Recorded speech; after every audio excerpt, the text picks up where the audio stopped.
ہر قسم کی حمد و ثنا اور کبریائی اللہ تبارک و تعالیٰ کی پاک ذات کے لیے ہے۔ بے شمار درود و سلام محمد الرسول اللہ صلی اللہ علیہ وسلم پر کہ جن کی پیروی میں ہی ہماری دنیا کی اور آخرت کی کامیابی ہے۔ پہلی بات یہ ہے کہ خطبہ جمعۃ المبارک کے لیے پوری تیاری کے ساتھ پوری توجہ اور شوق کے ساتھ آنا چاہیے، اور یہ توجہ اور شوق سارا سال ایک جیسی ہی رہے۔ محض خطبہ جمعۃ الوداع کو ایک خاص اہتمام سے رمضان المبارک کے آخر میں مسجد آنا، اور اس کے بعد خطبہ جمعہ کے حوالے سے وہ تیاری، وہ شوق اور وہ انہماک اور وہ چستی نہ دکھانا، یہ کتاب و سنت کی تعلیم کے خلاف ہے۔ شریعت ہمیں یہ تعلیم دیتی ہے اور ہماری یہ تربیت کرتی ہے کہ ہر جمعہ کو آخری جمعہ سمجھو، ہر جمعہ کو جمعۃ الوداع سمجھو، بلکہ اس سے بھی آگے آ جاتے ہیں، ہر نماز کو آخری نماز سمجھ کر پڑھو۔ دین کی تعلیم کیا ہے، شریعت کی تعلیم کیا ہے اور ہمارا طرز عمل کیا ہے، اس سے آپ اندازہ لگا لیجئے کہ ہم دین کی تعلیم سے کتنے دور ہیں۔ شریعت جو ہماری تربیت کرنا چاہتی ہے، جس مزاج کا مسلمان بنانا چاہتی ہے، ویسا مسلمان بننے سے ہم کتنے دور ہیں کہ رمضان المبارک کے خطبات میں ہم بڑی مستعدی کا، شوق کا، رغبت کا مظاہرہ کرتے ہیں۔ میری مائیں بہنیں، عورتیں بھی پورے ذوق و شوق سے مسجد آتی ہیں، اور ان کی کوشش ہوتی ہے کہ رمضان المبارک کے خطبات میں وہ ضرور شریک ہوں۔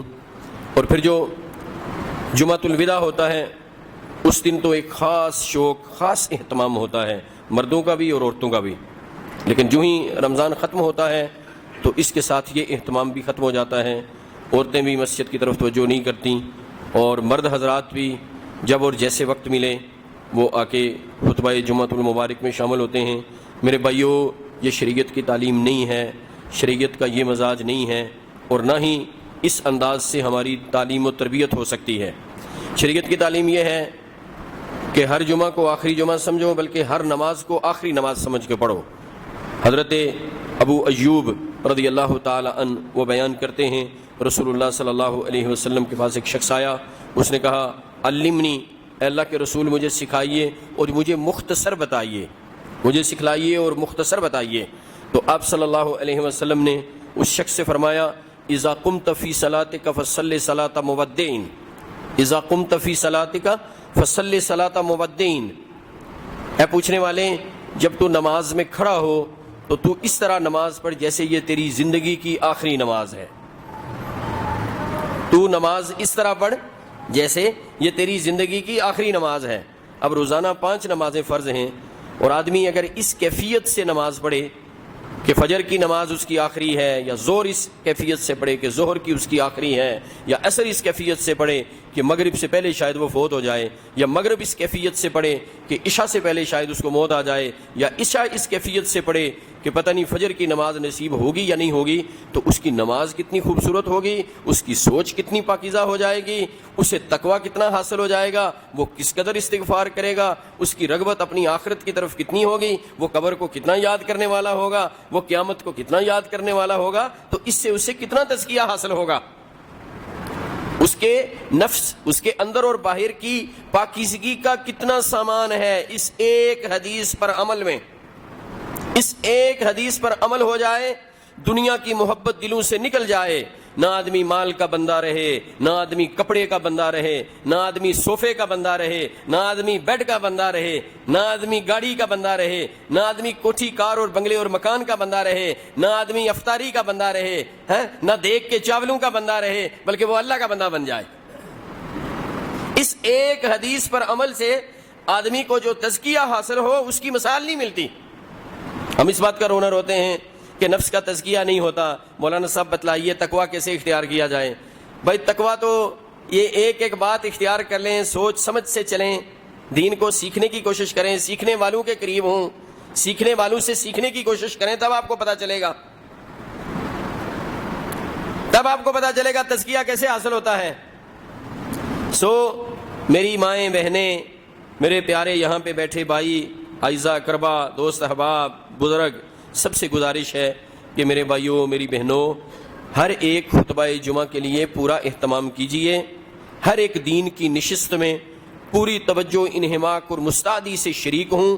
دین کے پروگرامات میں، دینی مجالس میں ضرور جائیے. اس میں آپ کو کچھ سیکھنے کا اور تزکیہ حاصل کرنے کا موقع ملتا ہے، اپنے نفس کی تہذیب کا موقع ملتا ہے، اپنے اندر کی صفائی کا موقع ملتا ہے. اس لیے کہ مومن جب اللہ کی بات سنتا ہے، اللہ کے رسول صلی اللہ علیہ وسلم کی بات سنتا ہے، تو اس بات کا مومن کے دل پر ضرور اثر ہوتا ہے.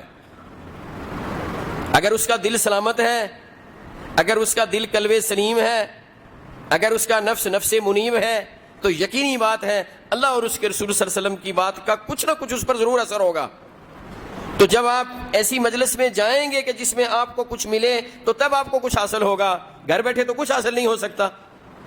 اس لیے میری مائیں بہنیں، جس طرح آج کی نشست کے لیے وقت نکال کے آئی ہیں، اسی طرح کوشش کر کے خطبہ جمعۃ المبارک میں وہ ضرور آیا کریں. اور میرے بھائی بھی جس طرح آج وقت سے پہلے تشریف لائے ہیں، اسی طرح وقت سے پہلے تشریف لائیں، تاکہ آپ کو خطبہ جمعہ کا ثواب بھی حاصل ہو اور آپ قرآن و حدیث کی باتیں آپ کو سننے کو بھی ملیں، غور کرنے کو بھی وقت ملے. آدمی غور کرے، بیٹھے، سوچ وچار کرے، تفکر کرے، کیا سنا ہے، کیا کہا گیا ہے، اس میں نصیحت کی کیا بات ہے، میرے لیے اس میں فائدے کا کون سا سامان ہے، میں نے اس سے کیا حاصل کرنا ہے. یہ تفکر اور تدبر سے بات بنے گی. العلم بالتعلم والفقہ بالتفکر. علم سیکھنے سے آتا ہے اور سمجھ بوجھ تفکر سے آتی ہے. العلم بالتعلم والفقہ بالتفکر. فقہ تفکر سے حاصل ہوتی ہے اور علم سیکھنے سے حاصل ہوتا ہے. میرے بھائیوں، یہ علم کی نشست جو ہر جمعے ہے، تسلسل سے ہے اور قیامت تک جاری رہے گی، اس کا سب سے زیادہ اہتمام کیجئے کہ اس کے اہتمام پر اتنا ثواب ہے. اللہ اکبر. وہ اوس بن اوس سے جو ترمذی شریف میں روایت ہے، کیا زبردست روایت ہے کہ ایک خطبہ جمعہ میں جو انہماک توجہ سے حاضر ہو، اسے کیا ملتا ہے؟ کان لہ بکل خطبۃ یخطوها اجر سنۃ صیامھا وقیامھا. ایک ایک قدم کے بدلے 1 سال کی عبادت کا ثواب. اور عبادت کیا ہے؟ کہ دن کو روزے رکھے ہیں، راتوں کو قیام کیا ہے. جو ایک خطبہ جمعہ کے لیے پورے اہتمام سے مسجد آتا ہے، کان لہ اجر سنۃ صیامھا وقیامھا بکل خطوۃ. بکل خطوہ، ہر ایک قدم کے بدلے. کان لہ بکل خطوۃ اجر، یعنی کیا اجر ہے اس کے لیے؟ کان لہ، اس کے لیے اجر ہے ہر ایک اس کے سٹیپ کے بدلے، ہر ایک قدم کے بدلے 1 سال کے روزوں کا، یعنی دن کو روزے اور راتوں کو قیام، اس کا ثواب ہے ایک قدم کے بدلے. اللہ اکبر، کس قدر اجر و ثواب. کان لہ بکل خطوۃ یخطوها اجر سنۃ صیامھا وقیامھا. یہ پہلی گزارش. اچھا، دوسری گزارش یہ ہے کہ میرے بھائیوں اور بہنوں، رمضان المبارک میں آپ نے اور میں نے کچھ تھوڑی ہلکی پھلکی کمزور ترین عبادت ضرور کی ہے، ٹوٹی پھوٹی عبادت ضرور کی ہے. قرآن مجید پڑھا ہے، نماز تراویح میں آپ لوگ شریک ہوئے ہیں، روزہ رکھا ہے، دیگر نیکی کے کام بھی کیے ہیں، زکوٰۃ بھی دی ہے، سخاوت بھی کی ہے، سارے نیکی کے کام آپ نے کیے ہیں. تو اب ان کاموں کو جاری رکھنے کی ضرورت ہے. آپ کی اولادوں نے بھی نیک کام کیے ہیں، ان کو بھی نصیحت کیجیے، ان کاموں کو جاری رکھیں. ماشاءاللہ آج رات کو کچھ خواتین یہیں مسجد میں رہیں. صبح مجھے پتا چلا کہ ادھر ہی انہوں نے سحری کی اور وہ واپس اپنے گھروں کو تشریف لے گئیں. بڑی خوبصورت بات. لیکن انہی عورتوں کو میں یہ گزارش کروں گا کہ اب اگلے جمعے سے غائب نہ ہو جانا، کہ رمضان میں تو راتوں کو بھی مسجد میں رہے ہیں، رمضان کے بعد مسجد کا رخ ہی نہ کریں. ایسے نہ بننا. عبادت وہی ہے جس میں تسلسل ہو. احب الاعمال الی اللہ ادومھا وان قل. اللہ کو جو اعمال پیارے ہیں وہ تسلسل والے ہیں، چاہے تھوڑے سے ہی کیوں نہ ہوں. آپ 2 رکعت پڑھتے ہیں، 2 ہی پڑھیں، 4 نہ پڑھیں، لیکن تسلسل سے 2 ہی پڑھتے رہیں. یہ نہ ہو کہ ایک دن 100 رکعت پڑھیں اور اگلے 10 دن چھٹی کریں. یہ نہیں ہونا چاہیے. اس لیے جو ضروری نشستیں اور ضروری پروگرامات ہیں ان میں آپ ضرور شریک ہوں. نیکی کے عمل کو جاری رکھنا ہے، نیکی کے عمل کو جاری رکھنا ہے. گناہ سے بچنے کے لیے رمضان کے بعد بھی کوشش کرنی ہے. رمضان کے بعد بھی زبان کا روزہ رکھنا ہے، کان کا روزہ رکھنا ہے، آنکھ کا روزہ رکھنا ہے، دل کا روزہ رکھنا ہے، ہاتھ کا روزہ رکھنا ہے، پاؤں کا روزہ رکھنا ہے، پیٹ کا روزہ رکھنا ہے، دماغ کا روزہ رکھنا ہے. رمضان میں تو آپ نے اپنے آپ کو اس راہ پر لگا لیا کہ آپ نے زبان کا روزہ رکھا، آپ نے کان کا روزہ رکھا، آپ نے آنکھ کا روزہ رکھا، آپ نے ہاتھ کا روزہ رکھا، آپ نے دل کا روزہ رکھا. لیکن ایسے نہ ہو کہ رمضان ختم ہوتے ہی دل کو بھی کھلا چھوڑ دیا جائے, زبان کو بھی کھلا چھوڑ دیا جائے, کان کو بھی کھلا چھوڑ دیا جائے, آنکھ کو بھی کھلا رکھ دیا جائے, جو مرضی آنکھ دیکھے, جو مرضی کان سنے, جو مرضی زبان بولے. ایسے نہیں ہونا, ورنہ کچھ حاصل نہیں ہوگا. استقامت اصل چیز ہے. استقامت کے معنی ہوتے ہیں کسی کام پر کھڑے ہو جانا, ڈٹ جانا, پھر اس کو کبھی نہ چھوڑنا, اسے استقامت کہتے ہیں. استقامت اختیار کیجئے, اس لیے کہ آپ کی زندگی کے وہی ایام اللہ کے ہاں زیادہ معتبر ہوں گے جو آخری ایام ہیں, موت سے قبل کے دن. موت سے قبل کی زندگی جس روش پر گزرتی ہے آدمی کا وہی انجام ہوتا ہے. موت سے قبل کی زندگی جس روش پر گزرتی ہے آدمی کا وہی انجام ہوتا ہے. اگر ہماری پہلے والی زندگی بہت اچھی ہے اور موت سے قبل والی زندگی نافرمانی والی ہے تو معاملہ بڑا خطرناک. اور اگر ہماری پہلے والی زندگی نافرمانی والی تھی لیکن موت سے قبل والی زندگی اچھی ہو گئی ہے تو انشاءاللہ مستقبل بڑا تابناک ہے. ہاں, یہاں یہ بات سمجھ لیجئے کہ موت کا کسی کو پتہ نہیں ہے. شیطان یہ دھوکہ نہ دے دے کہ کوئی عورت یہ سمجھنے لگ جائے کہ میں تو ابھی جوان ہوں, میں صحت مند ہوں, مولانا صاحب نے کہہ دیا ہے کہ موت سے قبل کی زندگی اچھی ہونی چاہیے, تو جب میں بوڑھی ہو جاؤں گی تو اپنی موت نظر آ جائے گی تو اس سے قبل کے 1 مہینہ اچھا کر لوں گی. مرد بھی ایسے سوچنا شروع کر لیں, جوان بھی ایسے سوچنا شروع کر لیں کہ مجھے تو کوئی بیماری نہیں, نہ مجھے شوگر ہے, نہ مجھے بلڈ پریشر ہے, میں جم بھی جاتا ہوں, میں بڑا فٹ ہوں, بڑا فزیکل فٹنس ہے میری, ایتھلیٹ ہوں, تو میرا تو مسئلہ ہی نہیں. جب مجھے کوئی بیماری لگے گی پھر توبہ کر لوں گا, پھر دین پر استقامت اختیار کروں گا, پھر دین کی طرف آ جاؤں گا. ابھی تو کھیل کود کے دن ہیں, کھیل تماشے کے دن ہیں, انجوائے کرنے کے دن ہیں, تو آج میں انجوائے کر لوں. او جوان, او میری بیٹی, بات کو اچھی طرح سمجھ لو کہ کیا موت کے لیے یہ بات ضروری ہے کہ آپ نے بوڑھا ہونا ہے؟ کیا موت کے لیے یہ بات ضروری ہے کہ آپ نے بیمار ہونا ہے؟ کیا موت کے لیے یہ بات ضروری ہے کہ آپ نے بیمار ہو کے ہی مرنا ہے؟ نہیں, موت تندرست کو بھی آ سکتی ہے, بچے کو بھی آ سکتی ہے, جوان کو بھی آ سکتی ہے, کسی وقت آ سکتی ہے, کسی کو مسجد میں آ سکتی ہے, کسی کو گھر میں آ سکتی ہے, عید والے دن موت آ سکتی ہے, شادی والے دن موت آ سکتی ہے. کتنے ایسے واقعات ہیں کہ شادی تیار ہے, شادی سے اگلے دن دلہن فوت ہو گئی, 3 دن پہلے دلہا فوت ہو گیا. مجھے ایک صاحب بتلانے لگے ادھر صادقآباد میں, لڑکے کے والدین اس کی شاپنگ کے لیے گئے ہوئے ہیں بازار, ان کو بازار میں اطلاع ملی اس کو ہارٹ اٹیک ہو گیا ہے. وہ ہاسپٹل پہنچے, لڑکا ایکسپائر ہو گیا. کچھ سامان بازار سے خریدا ہوا ہاتھ میں ہے, کچھ بازار میں پڑا ہوا ہے اس کی شادی کے لیے, لڑکا دنیا سے چلا گیا. دین پر استقامت اختیار کیجئے, جو لمحہ میسر ہے اس کا درست استعمال کیجئے. یہ قرآن مجید کی آیت جو میں نے پڑھی ہے اس پر بارہا آپ کو سنا چکا ہوں, اب اس کی تفسیر کرنے کا وقت بھی نہیں ہے اور ضرورت اس لیے نہیں ہے کہ بارہا آپ کو اس کی تفسیر سنا چکا ہوں. ان الذین قالوا ربنا اللہ ثم استقاموا, کیا خوبصورت اس کی تفسیر و تشریح ہے. سو یاد رکھیے کہ دین پر استقامت اختیار کرنے سے آپ کی دنیا بھی بن جائے گی, آپ کی آخرت بھی بن جائے گی. اور دین پر استقامت اختیار کرنے سے صرف آپ کی دنیا نہیں بنے گی, آپ کے بچوں کی دنیا بھی بن جائے گی. فرشتہ آپ کو آ کے, وہ فرشتوں کی جماعت یہی بشارت دے گی, اللہ تخافوا ولا تحزنوا, دنیا سے جانے والے نہ اپنی آگے کی فکر کر نہ اپنے پچھلوں کی فکر کر, تیرا مستقبل بھی بڑا تابناک ہے اور جو کچھ تو پیچھے چھوڑ کے جا رہا ہے اللہ ان کی بھی حفاظت کرے گا, ان کے معاملات کو بھی درست کر دے گا. یہ جو ہم اولاد کی پریشانی کر کے حلال حرام کی تمیز نہیں کرتے کہ ان کے لیے سب کچھ جمع کر کے جائیں, ہمارے لیے اس آیت میں بڑی تسلی ہے کہ نہیں, حلال کے دائرے میں کچھ جمع کرنا ہے, اپنی اولاد کی دینی تعلیم و تربیت کرنی ہے. اس کے بعد کے معاملات کو اللہ کے سپرد کر دو. فرشتہ آ کے موت کے وقت با جماعت فرشتے, 2 جماعتیں آتی ہیں, ایک روح قبض کرنے والا فرشتہ ملک الموت اس کی جماعت ہوتی ہے, ایک اور فرشتوں کی جماعت آ جاتی ہے خوشخبری سنانے. وہ آ کے خوشخبری سناتی ہے, جانے والے تیرا مستقبل بڑا تابناک ہے, تو جس زندگی میں جا رہا ہے اس میں تیرے لیے عیاشی ہے, عیش و نشاط کا سامان ہے. تیری خواہشات, تیرے ارمان, تیری خواہشات, تیرے ارمان پورے ہونے کا وقت آ گیا ہے. اب تیرے جی میں تو دنیا میں تو خواہشیں کیا کرتا تھا, دنیا تو خواہش پوری کرنے کی جگہ نہیں تھی. تیرا انتخاب غلط تھا, جس جگہ کچھ کرنا تھا اس جگہ تو انجوائے کرنا چاہتا تھا. دیکھیے, پہلے کچھ کرنا پڑتا ہے پھر اس کا صلہ ملتا ہے. آپ دنیا داری کو لے لیجئے کہ آپ کا بچہ دیکھ لیجئے اسکول میں پڑھتا ہے, کتنا بڑا بستہ اس نے اٹھایا ہوتا ہے, اپنے سے کوئی شاید 2 گنا زیادہ وزن والا بستہ اٹھا کے اسکول جاتا ہے. گرمی سردی میں ٹیوشن پڑھ رہا ہے, کتنی محنت کر رہا ہے, پھر وہ انجینئر بنتا ہے یا ڈاکٹر بنتا ہے یا CSS کر کے CSP آفیسر بن جاتا ہے یا کمیشن اپلائی کر کے ملٹری میں چلا جاتا ہے. کتنی تگو دو کے بعد اسے جاب ملتی ہے. اب اسے جاب ملی ہے نا تو ایک دم اس کی تنخواہ لاکھوں میں نہیں ہوتی. 17 کی ابتدائی تنخواہ ڈپارٹمنٹ کے جو 25-30 سال والا چپڑاسی ہوتا ہے اس کے برابر ہوتی ہے. اسکیل تو 17 ہوتا ہے, لیکن ابتدائی تنخواہ کیا ہوتی ہے کہ اس ڈپارٹمنٹ کا چپڑاسی جس کی سروس 30 سال ہے اس کے برابر ہوتی ہے. پھر وہ وقت سے بڑھتی ہے, یعنی وقت کی قربانی, محنت سے کچھ حاصل ہوتا ہے کہ 30 سال کی سروس کے بعد اس کی سیلری بڑی اٹریکٹیو ہو جاتی ہے, اس کی ریکوزیشن اچھی ہو جاتی ہے, پھر اسے اچھی پینشن ملتی ہے. اس سے پہلے اس نے کچھ قربانی دی ہوتی ہے, قربانی کے بعد کچھ ملتا ہے.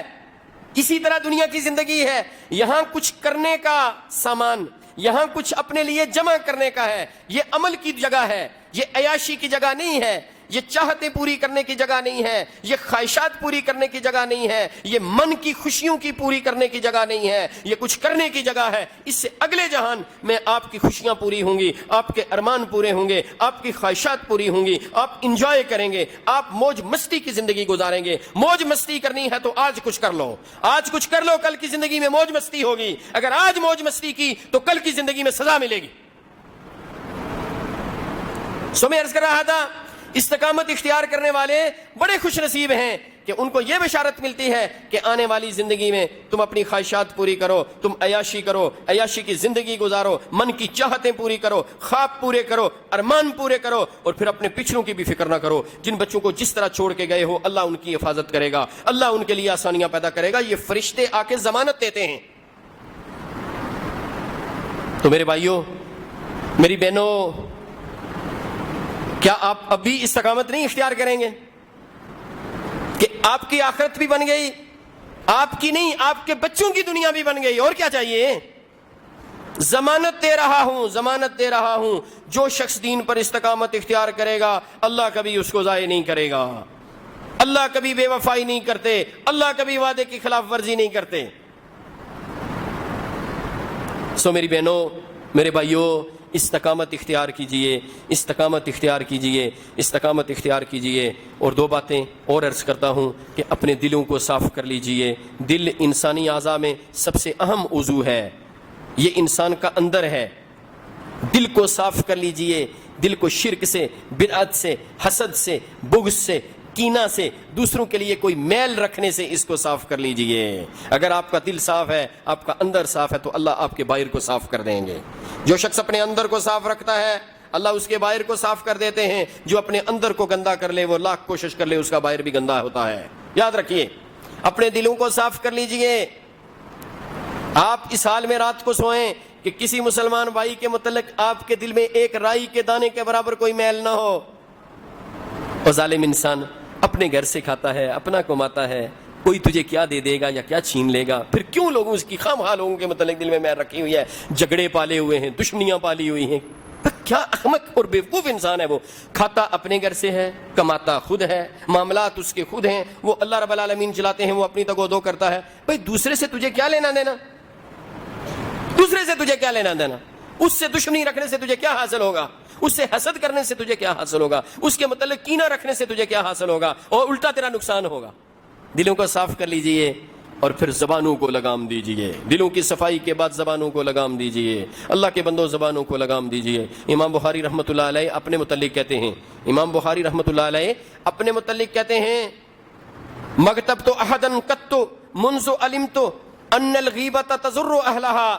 کہتے ہیں جب سے میں نے یہ بات سنی یا اس بات کا علم حاصل کیا, کہتے ہیں جب سے مجھے اس بات کا پتہ چلا کہ غیبت کرنے والے ہی کا نقصان کرتی ہے, کسی اور کا نہیں کرتی. ہم تو سمجھتے ہیں جس کی غیبت کر رہے ہیں اس کا نقصان ہوگا, جس کی غیبت کر رہے ہیں, دوسرے کے سامنے اس کی چغلی کر رہے ہیں, دوسرے کے سامنے اس کی کردار کشی کر رہے ہیں, دوسرے کو اس کے خلاف بھڑکا رہے ہیں, تو اب اس کا نقصان ہوگا. بھائی اس کا نقصان نہیں ہوگا, آپ کا اپنا ہو رہا ہے. امام بخاری کہتے ہیں جب سے میں نے یہ جانا, مجھے اس بات کا علم ہوا کہ غیبت کرنے والے ہی کا نقصان کرتی ہے, تب سے میں نے زندگی میں کبھی کسی کی غیبت نہیں کی. کتنا بڑا دعویٰ ہے, کتنا بڑا دعویٰ ہے. کوئی عورت جو اوپر بیٹھی ہے وہ دعویٰ کر سکتی ہے کہ 24 گھنٹے اس نے گزارے ہوں اور اس نے کسی کی کوئی غیبت نہ کی ہو. میرا خیال ہے ممکن نہیں ہوگا, مشکل ہے. ایک دن کی بات کر رہا ہوں, کوئی مرد ایک دن 24 گھنٹے کے متعلق ضمانت دے دے کہ 24 گھنٹے میں اس نے کسی کی غیبت نہیں کی. امام بخاری کہتے ہیں میں نے ساری زندگی اس کے بعد کسی کی غیبت نہیں کی, اور کہتے ہیں ارجو ان الق اللہ مجھے امید ہے میں اللہ سے ملوں گا اور اللہ مجھے غیبت کے متعلق سوال نہیں کریں گے. یہ ہے زبان کی حفاظت. غیبت نہ کیجئے، غیبت نہ کیجئے، کردار کشی نہ کیجئے، چگلی نہ کیجئے، ایک کی بات دوسرے کے آگے بتلانا. یاد رکھو جو چگل خور ہے وہ آپ کا ہمدرد نہیں ہے، وہ آدمی سب سے بڑا بیوقوف ہے جو چگل خور کو ہمدرد سمجھتا ہے. بھائی یہ تیرے ساتھ تیری چگلی کر رہا ہے نا، تو تیری چگلی کسی اور کے ساتھ بھی کر سکتا ہے. جو تجھے آ کے کسی کی بات بتلا رہا ہے اور تیری ہمدردیاں حاصل کرنا چاہتا ہے اور دوسرے پنجابی میں اور ہماری زبان میں تجھے پمپ کر رہا ہے، جیسے ہم کہتے ہیں پمپ کر کے، اس کا کوئی اپنا مقصد ہے، تیری نگاہ میں عزت حاصل کرنا چاہتا ہے. بیوقوف آدمی یہ تیری بات اٹھا کے دوسرے کو بھی بتلائے گا، یہ اس کی عادت ہے، یہ اس کی عادت ہے، یہ عادت سے مجبور ہے. میری بات تیرے آگے، تیری بات اس کے آگے، اس کی بات اس کے آگے، اس کی بات میرے آگے، یہ اسی طرح کا سرکل چلا رہا ہے. سو یاد رکھیے، عورتیں اپنی زبانوں کو لگام دیں، مرد اپنی زبانوں کو لگام دیں. یہی 4 باتیں میں نے آپ سے آج کے خطبہ میں عرض کرنی تھیں. سچی بات ہے ان 4 باتوں پر عمل ہو جائے تو میرا اور آپ کا، سب کا، عورتوں کا مردوں کا بیڑا پار ہو جائے، دنیا بھی بن جائے اور آخرت بھی بن جائے. اقول قولی ھذا واستغفر اللہ لی ولکم ولسائر المسلمین. سبحان ربک رب العزۃ عما یصفون وسلام علی المرسلین والحمد للہ رب العالمین.